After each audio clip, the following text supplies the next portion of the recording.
Hey everybody, welcome back to another episode of Teardown. Today we're going to be tearing down the brand new RAZER Deathadder V4 Pro. Now as I talked about my full review, which if you haven't seen already, be sure to go and watch that video before you watch this one, the Deathadder V4 Pro is a very impressive mouse, probably my favorite ergonomic release of the year so far, and it's going to be pretty hard for another brand to top this. And while this mouse boasts great physical specs and performance, one additional great aspect to it is that its internal design is much more user-friendly. It is still a little complex, but a lot of the components on the inside are made to be very user serviceable, which makes this mouse much more serviceable than a lot of Razer's recent releases, specifically the Viper V3 Pro, which while you could service it to an extent, a lot of the PCB was glued or anchored down, so you couldn't really do much to it, whereas here on the Deathadder V4 Pro there's a lot more you can do. And because of the more serviceable nature of this mouse, I wanted to make a full teardown guide to show you guys how to safely disassemble and reassemble your mouse, so in the future if you have to replace a battery or a main click or service some other component inside the mouse, you guys can do so safely without damaging your mouse. And on top of doing the teardown for the mouse itself, I will also be doing a teardown for the dongle as well. There's some pretty cool tech on the inside here as well, and we'll go over the teardown process for this dongle towards the end of this video. Now before we get started, as always, you will need a couple things.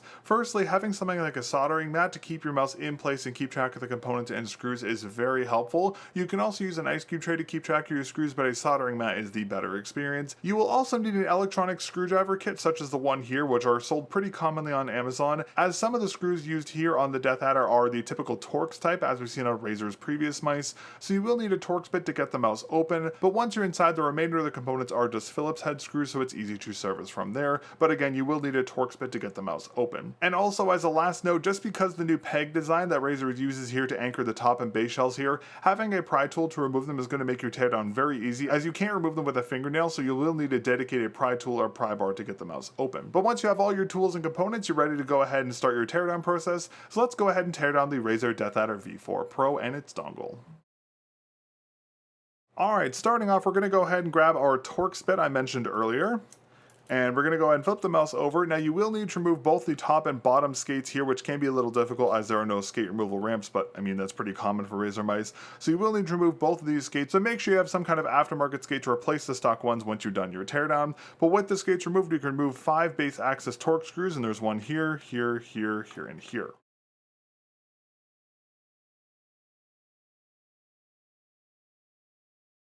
Alrighty, and then with those screws removed, we can go ahead and remove the top and base shells, but as I just mentioned earlier, there are those pegs here as well as the clips that keep the shells very well anchored, which is great for preventing flex and creaking, but it makes opening the unit kind of difficult. Now to open the back shell, we can do the traditional method of making a pincer with your fingers and just gently pressing towards the back, and you see the back will open like that. Then you want to take your pry bar and gently run it along the side of the shell. Now these clips are very strong as long as these pegs, so you may have to do this a couple times, but make sure you put enough force so you can pop off these connectors.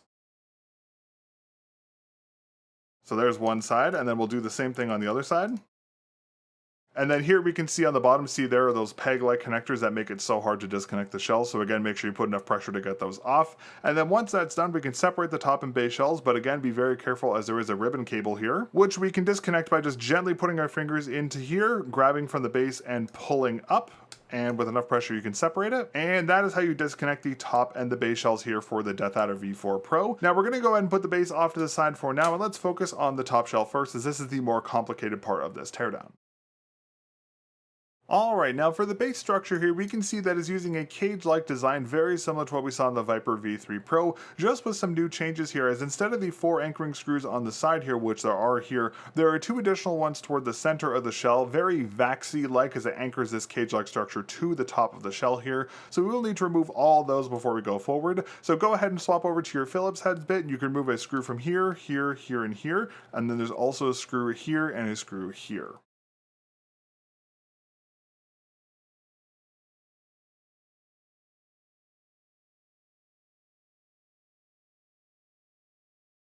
Now with those screws removed, we can go ahead and remove this cage-like structure. However, towards the front of the shell, just as we saw in the Viper, there are these peg-like structures here. So you have to take this entire cage-like structure and move it up. But the tricky part is that due to the curvature of the side shell, the side button PCB kind of gets caught on the side. So it's a little bit of an awkward process to get it out, and there's nothing really to grab onto per se that's sturdy enough to actually put pressure to pull it out. So you will need to kind of bend and wiggle it out, which isn't ideal. Technically speaking, you could push something inside here and then kind of anchor anchor it in and pull it up that way, kind of like we did in the Viper, where you could put it in towards the front to kind of shimmy these up, but obviously you can't do that here. So the process of removing this is a little sketchy. Just be very careful when you do it and make sure not to bend any of the components. But we can go ahead and grab from the back and gently pull up to remove the sides.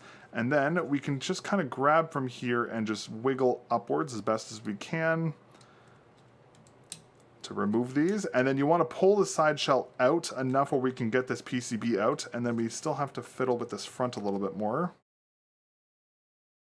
Okay. And there we go, we have it separated. Again, this is much harder to remove than it was in the Viper, just because, again, you can't put anything into the top to pry it out. I'm sure there's a better methodology of getting out, but again, the curvature and all these anchoring points on the side here make it quite difficult. Now, before I talk about the internals here, I want to talk quickly about this top shell part here, as just like we saw in the Viper V3 Pro, both the main clicks and the side buttons are actually anchored into the top shell here. Now, again, I'm disappointed to see this from a serviceability standpoint, as if you break one of the main clicks or the side buttons, you can't replace them yourself. You have to replace the entire top shell, which is disappointing. But again, anchoring the clicks this way does ensure that they don't have any issues over long-term use, because they can come loose from the shell like traditional screws anchored like this can over very long-term use. So while you can remove the central screw from the main clicks here, doing so does nothing because you can't take them out of the shell. Same thing for the side buttons here. So unfortunately, there's nothing else we can really do here on the Deathadder V4 Pro. And again, if you damage any components on this, you will need to replace the entire top shell, which again is disappointing from a serviceability standpoint. But again, for long-term consistency, I understand why RAZER is doing this, because this is preventing a lot of RMAs due to loose clicks, but again, that's pretty typical for RAZER mice at this point. We'll put that off to the side,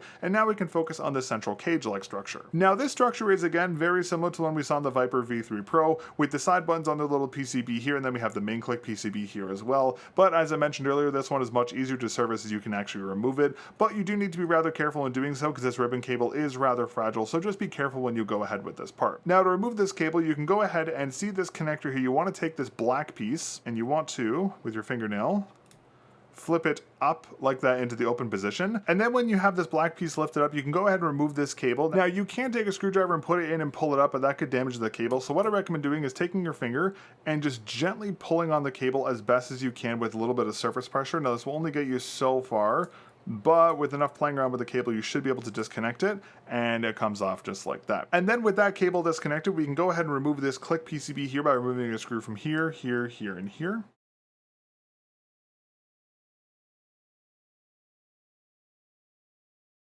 Alright, now with those screws removed, we can go ahead and remove this PCB, but just be mindful because again, there is that little arm-like structure for the scroll wheel click here, which protrudes through the bottom, and this will most likely come apart when you take this apart, so just be very mindful of that when you do this. But we can go ahead and set the cage down and just gently lift from the front, and the entire PCB should come out of the shell just in one solid piece like that. And also we can see the arm did come off as well, so make sure to put that off to the side. And then this spring as well, make sure you put that off to the side as well so you can use that later. And then with that removed from the central cage-like structure, we can also take this here. We can remove the scroll wheel from the new RAZER optical encoder by just pulling it off to the side. And as I mentioned earlier, the main clicks are also removable, but again, the PCB is very thin, but you can remove them by just putting some pressure towards the bottom, and the clicks will pop out of the shell just like that. But again, this is extremely fragile, so be very, very mindful of removing these clicks, but we'll talk about that a little later. And lastly, on the central cage-like structure here, we do have the side button PCB with those Chen Fang switches. Now, these are technically removable. As you can see, they're just secured by these little plastic pegs,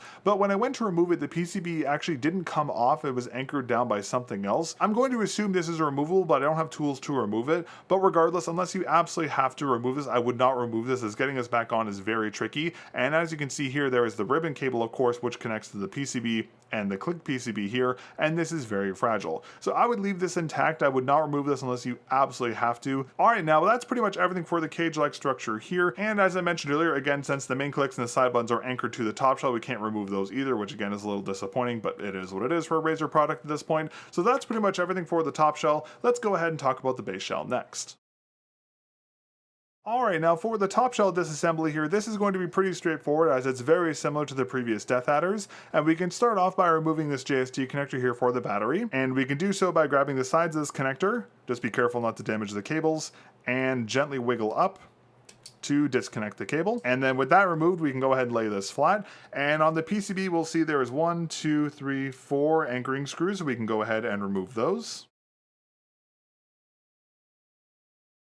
And then with that removed, just like we saw in the Deathadder V3, there is a small little clip here that does anchor in the PCB. So you have to gently move that back with your finger while pulling up on the PCB, and you can click it off of its standoffs and remove it in one solid piece, just like we've seen on the previous versions. And with this removed, we can get a quick little look at all the components here, but we'll talk more about this in a moment. With the PCB removed, we can also see that the base, power, and DPI button is also actually anchored to the bottom shell, just as it was on the Viper, and just like we saw on the top shell clicks with the side and the main click switches here, so this won't fall out, which is a nice little attention to detail. And then lastly, we have the battery. Now this is one of my favorite aspects of this mouse, as you can see here, there is a small little pull tab. Now this pull tab is one of my favorite features here on the Deathadder V4 Pro, as if you're not familiar with this, this is a special tab you can pull to remove the adhesive, so no longer do you have to pry the battery with tools which can potentially cause it to be punctured and catch fire. You can just pull this tab. Now these batteries are commonly used on cell phone batteries, actually, that's where you find them the most, and again, this is the first time I've seen them here on a mouse, but this is an amazing feature, and I really hope we see a lot of other brands copy this as well. And just to be thorough, you can go ahead and pull this. It will probably snap, but give it a good pull.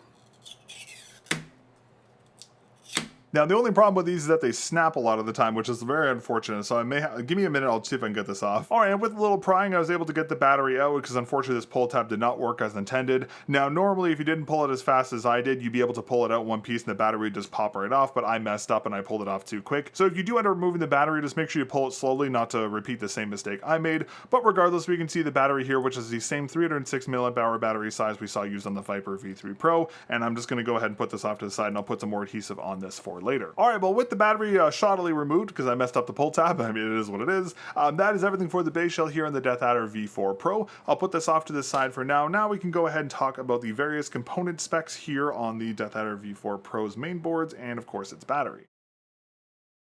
Alright, now starting off with components, we have the same 306 mAh battery we saw used on the Viper V3 Pro. Again, I'm not really sure why Razer likes these 306 mAh battery designs. I guess that extra 6 mAh gives them their superior battery compared to like a 300 mAh battery, but regardless, it's the same 306 mAh battery we've seen them use before. Next, for the scroll wheel PCB, we have the new Razer optical encoder here, but as I mentioned earlier, since all the identifying markers are removed here and it just says Razer on the side of it, we don't have any specific specs for who made this, but judging on Razer's component history, I'm going to assume this is either a TTC or maybe even an F-switch optical switch, but we'll have to see if one day we get confirmation on who actually made this. Next, we also have the brand new Gen 4 Razer switches, which again are that lower profile design with the new hot swap kind of port on the bottom. I guess you could call this like a shoe design due to how it's made, but again, these are a very big improvement over the Gen 3 switches, which have a much superior audio feedback to them, which is great to see, and of course they are hot swappable, which is another great feature. Next, we have the side buttons here, which are the same Chenfeng switches we saw used on the Viper V3 Pro. Again, I have the specific spec for them, but it's way too long for me to remember, so they're just Chenfeng switches, the same one Razer used on the Viper V3 Pro, and the same ones Razer used on the Deathadder V3 wired, funnily enough. And then lastly, on the main board here, we have our scroll wheel switch, which is again a TTC switch. I'm pretty sure this is a Dragon SKU, the 169 SKU, just with the Dragon branding removed with a lower click life, because again, there's no way the scroll wheel switch is going to be rated for 100 million actuations. They normally average 3 to 5 million, but regardless, a TTC switch for the scroll wheel click instead of the Chenfeng one we saw on the Viper V3 Pro. Next, we have the Nordic N54H20 SKU, the brand new MCU, which is giving a lot of the improvements here on the Deathadder V4 Pro, as this new SoC is significantly more power efficient and is better with latency and connectivity and all that other fun stuff I talked about in the full review. And lastly, we have the Focus Pro Gen 2 sensor. This is the 45K version instead of the 35K version we saw on the Viper V3 Pro, but again, this is just a Pixart 3970 SKU most likely, and you can tell that it's a Pixart SKU as you can see on the inside of the lens there. You can see the Pixart branding right there. So it is just a renamed Pixart SKU, just like the renamed 3950 series SKUs we see used from most other brands. Again, I was hoping we were going to see a jump to a 3990 series SKU, but it looks like we're still stuck in the 3970 series SKU. But again, this is a much better sensor than pretty much everything else on the market, and the only brand that has a comparable sensor is Logitech currently. And lastly, I just wanted to highlight again the unique antenna design here, as it is using a much smaller antenna on the mouse itself, where the larger antenna is inside the dongle, but we'll talk more about that later in this video. Alright, and now that we talked about the specs here for the Deathadder V4 Pro, let's go ahead and talk about component weights next. Alright, and in terms of component weights, my Deathadder V4 Pro weighed approximately 56.2 grams, and the white version will weigh around 57.2 grams, I'm assuming, because again, there is a difference in the weight between the white and the black colorways. But regardless, it is still well within spec, as Razer advertises the mouse weighing at 56 grams, and it's only 0.2 grams over the advertised weight spec. But regardless, in terms of component weights, the base shell with everything removed from it, including the battery, weighs 8.4 grams. The top shell with all the buttons still attached because you can't remove them weighs 22.3 grams. The central cage-like structure with the side button PCB still attached and its ribbon cable collectively weighs 5 grams. The 306 mAh battery weighs around 5.5 grams. The scroll wheel weighs around 2.1 grams. The main PCB weighs around 6.5 grams. The main click PCB with the scroll wheel still attached weighs only 1.6 grams, which is very light. And then the new Gen 4 main click switches are actually so light my scale isn't technically picking them up, but apparently they weigh around 3 grams each because my scale is negatively tiered right now, so I'm going to assume collectively these are going to weigh around 6 grams, give or take. All the miscellaneous screws from inside the Deathadder V4 Pro collectively weigh around 1.3 grams. And lastly, the spring and the little connecting arm for the scroll wheel plunger probably weighs around 0.3 grams again, but it's so light my scale isn't picking up the actual weight. Alrighty, and now we've talked all about the component weights and the specs of the Deathadder V4 Pro, let's go ahead and start our reassembly process. And first off, we're going to start off with the top shell because it's going to be the more complex part of this reassembly process.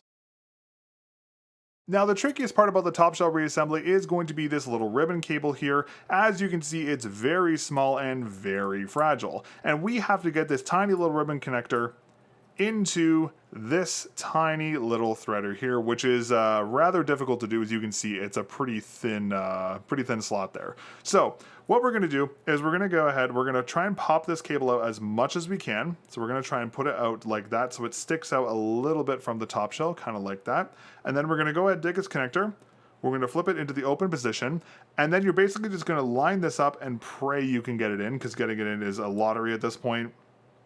Trying to angle it in so you get it installed just like that. Once it makes contact, reach over with your finger and just try and get this down, but you have to make sure this cable sits flat still, so you kind of have to do this very awkwardly. You want to get it down just like that, and that is how you connect it. And now that this cable's connected, go ahead and hold it back here, and you want to hold it over here like this and just kind of out of the way. As next, we have to reinstall the anchoring arm here for the scroll wheel, but we have to do it while the unit is sitting flat, as if you do it any other way, it's going to fall out, which is why we have to do this first. Now, to do this part, I'd recommend taking some tweezers and go ahead and grab the very tiny spring, and you want to put it over this hole like that, so it should just sit right like that. And then take this wheel part and you want to put the stem of it inside the hole, but you have to be very delicate when you do it not to disturb the spring. And lucky us, we got it on our first try. And then just turn it and orient it just like so. Then we can go ahead back to this top shell piece, and we can go ahead and take our scroll wheel, and we're going to take the thin end of the wheel like this, and we're going to put it into the hole in the encoder. So just gently into the center here, into the encoder. And then now that the PCB is installed, we're going to go ahead and install this back onto the main board. We can do this by lining up these holes here with the little standoffs on the board here. So just basically sit it flat, lie it down, and rest it into place. Now you can kind of press it down to make contact with the standoffs, and you can make sure it's sitting properly. As you can see, the plastic standoff and the PCB is sitting roughly flush, so just like that. And then while kind of holding it in the air like this and holding the PCB in place, you can go ahead and re-anchor the anchoring screws, which go here, here, here, and here.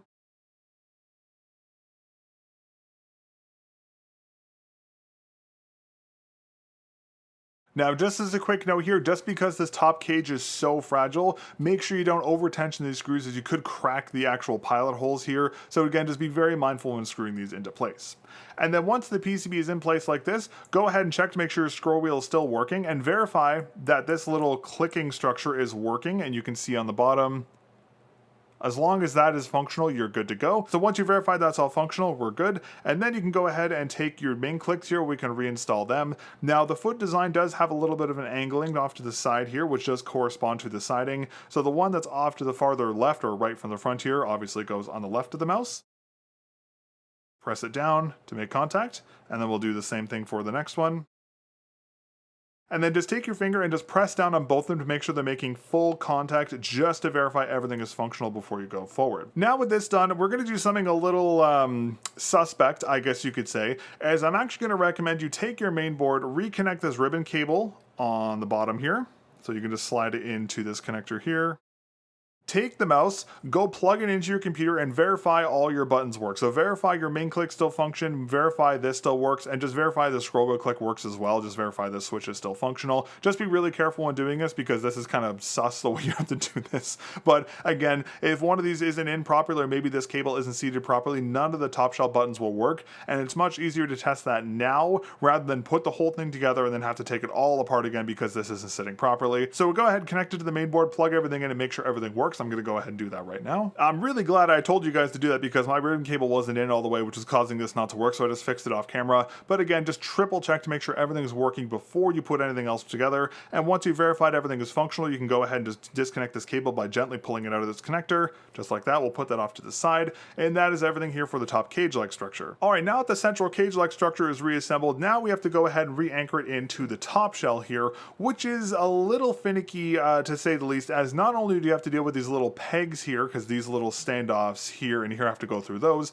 If you look at the top of the shell, there's a very slight gap here, and the very tip of this PCB has to go into that gap, which is interesting to say the least. It makes this rather complicated. Now, the best way I found to do this is to put the shell in at an angle, and you want to make sure the PCB rests into its little like holder first. And then once you have it roughly seated, then you can focus on pushing the board onto its standoffs. Now, it may take you a couple times to get this right, but you can see how the gold just disappeared. That means it's in properly.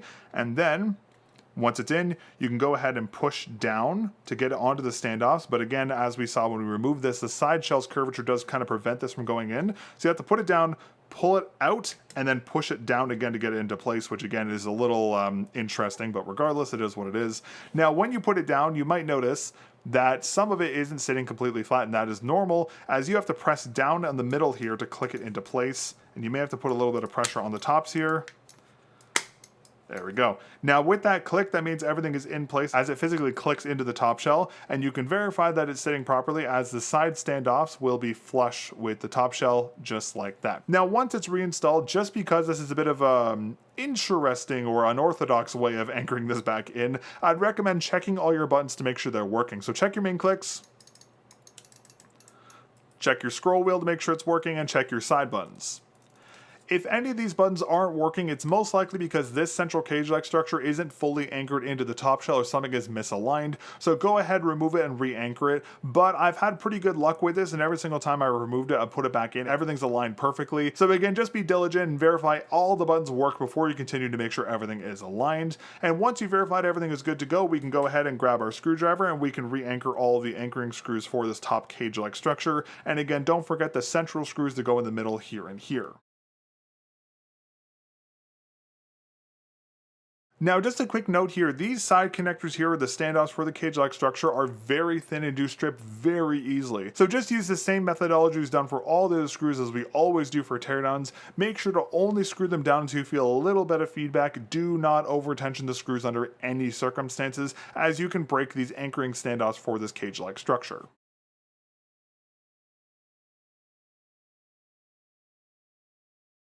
All right, and then with those screws reinstalled, just go ahead and verify again all your buttons are working, which they all are, so we're good to go. And that is everything for the top shell reassembly here for the Deathadder V4 Pro. Definitely a little interesting in some aspects, but still easy to do if you know what you're doing. And next we can go ahead and reassemble the base shell. Alright, now in terms of the base shell reassembly, this is going to be a pretty quick process as there really isn't too much to do here, as all we have to do is reconnect the battery and of course the main PCB here. We're going to start off with the main PCB, but just as good practice, just because you are handling a little bit, I'd take a little bit of compressed air and give the lens a quick little blow to make sure you didn't get any dust or any kind of other components inside there. And then we can go ahead and take this PCB and angle it into the front shell like this. And we can just click it down into place, but we do have this little clip here, so you may want to pull that off to the side, and with a little bit of fiddling around, you should be able to get it to sit flat, and you can verify that this is sitting properly as the plastic standoffs are flush with the surface of the PCB, just like that. And you can also verify that it's in place by making sure the USB-C port lines up with its port towards the top here. And then with the board reinstalled and held in place by this little clip, we can go ahead and reinstall the 4 anchoring screws that goes here, here, here, and here.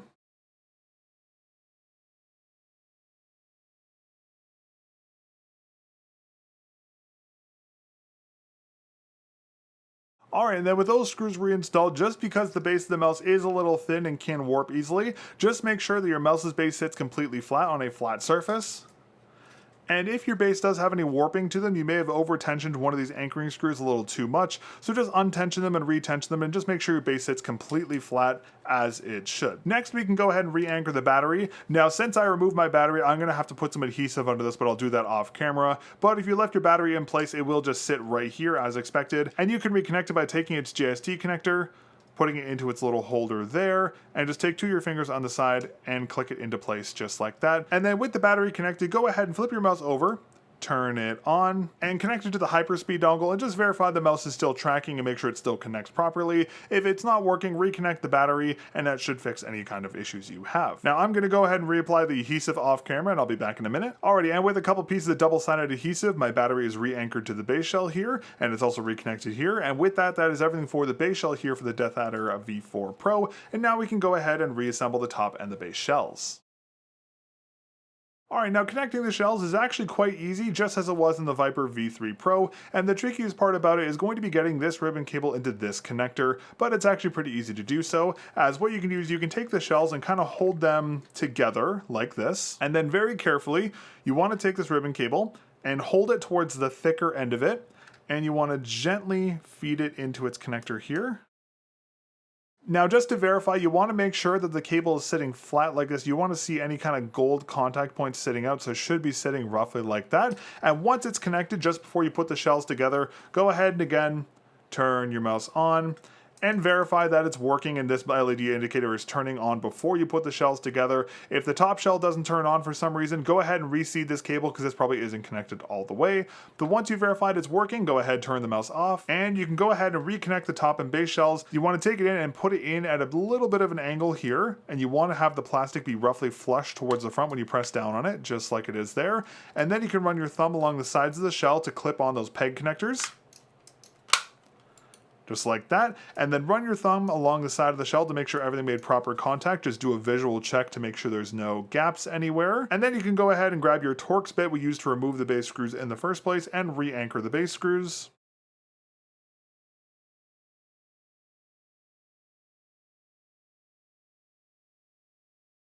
And then with those base screws reconnected, again, just make sure your mouse is sitting completely flat. If there's any warping on the base of the mouse, it's most likely because one of these anchoring screws was over-tensioned. So just retension all of them to make sure they're all sitting at the same level, and then that way the base will sit completely flat. Go ahead and reinstall whatever skates you want to put on the base of your Deathadder, and that is how you tear down the Deathadder V4 Pro. Alright, now before I give my final thoughts in terms of the Deathadder V4 Pro's repairability and serviceability, I'm going to go ahead and put this off to the side for now. As I said at the top of this video, I'm also going to take apart this new Hyperpolling dongle because there's some cool stuff on the inside of this as well.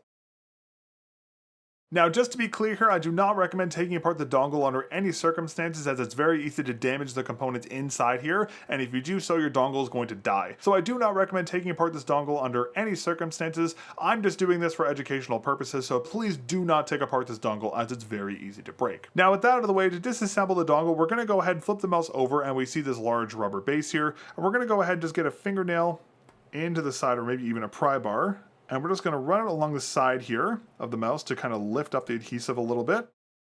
Just enough where we can kind of get a little bit of a grab here. And then with that, we can just go ahead and gently peel the base off. Like that, it'll come off in one solid piece. Now note this little standoff here because we'll need to keep that in mind for later. With that removed, we can go ahead and grab the same Torx bit we used to take apart the base screws on the Deathadder. We can remove 4 screws from the base here. Alright, and then with those removed, take a fingernail or a very thin pry bar, and you just want to get your fingernail into the side here, rotate it around to disconnect the base housing part here on the dongle. We'll put that off to the side. And then we have the inside here. Now, the big reason why this is so heavy is because this thing is mostly weights. And again, this thing weighs around 45 grams. It's more of a paperweight than a dongle. And that is because of all the weights inside the mouse. Now, I guess technically speaking, you could remove these if you wanted to make it a little lighter, but I actually really like the heaviness of the dongle, so I'm going to leave mine intact. Next, we're going to go ahead and swap over to a Phillips head screwdriver. We're going to remove a screw from here and a screw from here. And then with that removed, we're just going to flip the dongle over and the first weight will pop out in one piece, just like this. We'll put that off to the side. And then with the first weight removed, we can also remove the second weight by just kind of tapping the top of the dongle, and with any luck, it will fall out just like that. So that is the second weight removed from the inside. And then we have this last piece here. Now there is this little piece of conductive tape over the top here, and I'd recommend removing this as you'll actually need this for later. So just go ahead and remove this tape if you can. Try and keep it in one piece if at all possible, and set that off to the side. And as you remove that, the second weight will most likely come out as well, which you can put off to the side. And then also we have this little piece here, which are the indicators for the front LEDs, and it sits in the shell just like that, and that will most likely fall out as well, so you can put that off to the side as well. And then lastly, we have the last piece here, which is the actual PCB for the dongle, and we can remove a screw from here and a screw from here to remove it from the top shell. And then with that removed, to take your finger and just go in from the bottom, you want to gently lift it up, and you can grab it by the USB-C port and pull it out of the top shell just like that. We'll put the top shell off to the side, and here is the actual dongle's PCB itself. And as I mentioned earlier, while the Deathadder itself has a very small internal antenna, the dongle's one is much bigger, so it's the opposite of the Viper, where the Viper V3 Pro had a really big antenna on the mouse itself and a small one on the dongle. It's the same system, just reversed here. So we have this very large dongle design, and then we also have the same Nordic MCU we saw inside the mouse as well, as expected. And then that's pretty much everything that's inside the dongle. Again, the most noteworthy parts, of course, is the new antenna and of course these metal pieces. But again, I don't recommend taking this apart because this is extremely fragile, and if you damage this, you basically break the entire dongle. So again, don't take this apart. Now that we've taken it apart, we can go ahead and quickly put it back together, and we can just gently drop this PCB back into the shell here, just like that. And then we can take our two anchoring screws and re-anchor the screw here and here. Now that this is in, this is where it gets a little tricky, as putting together all the metal pieces is kind of like a puzzle. But before you put any of the metal pieces in, we do have to take this little threader for the LEDs and see how there's these little empty spots towards the bottom. That corresponds to the empty spots on the LED here. So you want to just gently slot this into place, and you can verify it's in place. As you can see, the actual LEDs are poking out of the front just like that. And then with that, you want to take this piece here with the curved edge on this side, and you want to go ahead and put that in here, just like that, as this holds in that little plastic connector there. So make sure that stays in place. And then we can take that tape we took off earlier, put that over the dongle again, and then we can take this piece here, which has that little hook on the opposite side, drop that into place right there. And then you can take the final weight here and see how it has like a rounded surface and a flatter surface. You want to take the rounded surface and put it just like this, and you want this area to be empty, as the bottom shell here has the housing for the USB-C port. It's going to slot in there. But before we put that back in, we do have to anchor two more screws, one of which goes here and the other one goes here. And then with that installed, we can go ahead and take the base housing we took off earlier, and again, orienting it with the USB-C port facing towards the outside here, we can just go ahead and slot that inside and push it down, and it should click into place. And then just run your thumb along the side to make sure there's no gaps on the outside. And then we can go ahead and switch back to our Torx bit, and we can go ahead and re-anchor the base screws here, which will go here, here, here, and here.